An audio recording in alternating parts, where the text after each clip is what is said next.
Hello and welcome to Monday Mindfulness.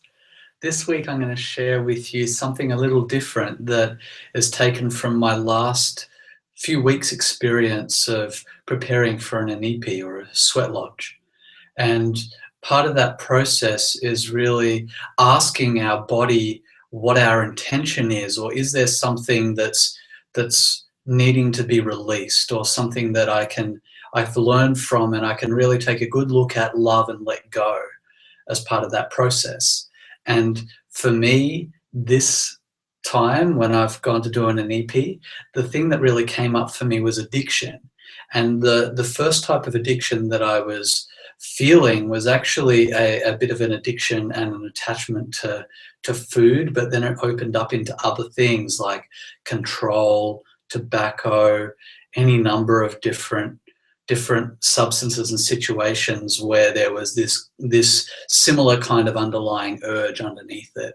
So it was really beautiful to be able to sit with that for extended periods and look at all of the different dynamics and all of the different faces of this addiction that was coming up in the process of leading into the ceremony of actually saying thank you for all of these teachings that it's given me and giving me clarity on what was happening there, and just letting it go and moving on. So as part of that process, I wrote a poem. This is another thing that can come through with your mindfulness practice and any other personal development practice that you're doing. I feel that personal development, meditation, mindfulness, and native ceremonies and traditions are often very interrelated, and it's all really personal development the way I see it. And if poetry or any kind of art is a great way for you to express what you're feeling in your mindfulness practice, I highly encourage it. It's a really, really beautiful way to connect, and also connect with yourself, but also be able to communicate what you're experiencing in ways that are meaningful, because sometimes words don't really do it. So art is fantastic for expressing yourself in these situations. Now, I'd like to share a poem that I wrote as part of this NEP preparation process. And yeah, I'd love to hear if you've got any poems that you'd like to share as well. And if you've got any insights into this process or any questions, I'd absolutely love to hear them. So this is Addiction to Addictions. Addiction can be quite addictive. So yeah, that's why it's called Addiction to Addictions. I want to cling, hold, and curl up and shrink into this addiction.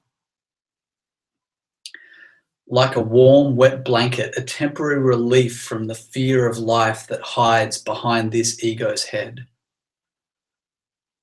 This is a way to make myself separate, make myself sedate, and make myself important. Within this mind's playground, anyway. The urge is strong, but so is the driving passion to shine like a running gazelle. Two opposing forces, both powerful. Life, death, fear, love, opening, closing. In this moment, I choose life, love, and to open, sharing these same things with all that has got us here. With this clarity, humility, and awareness, I slam my fist on the table and surrender. I surrender the urge to sedate myself with substances. I surrender the urge to medicate myself with food. I surrender the urge to numb myself with information. I surrender the urge to make myself better than the past or better than others by judging. I surrender the urge to hide my addictions through omission. I surrender the urge to beg for attention by projecting all over people. I surrender the urge to run from this moment. I surrender the urge to create safety through trying to control everything. I surrender the urge to prove my worthiness through work, sex, and any other way to make it about me. I surrender the urge to distract myself with stories. I surrender the urge to forget and whisper myself into hiding.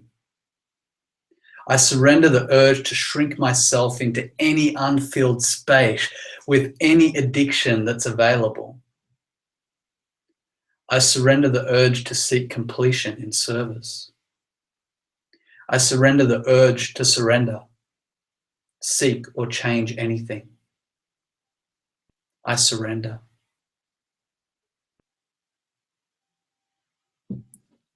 Aho.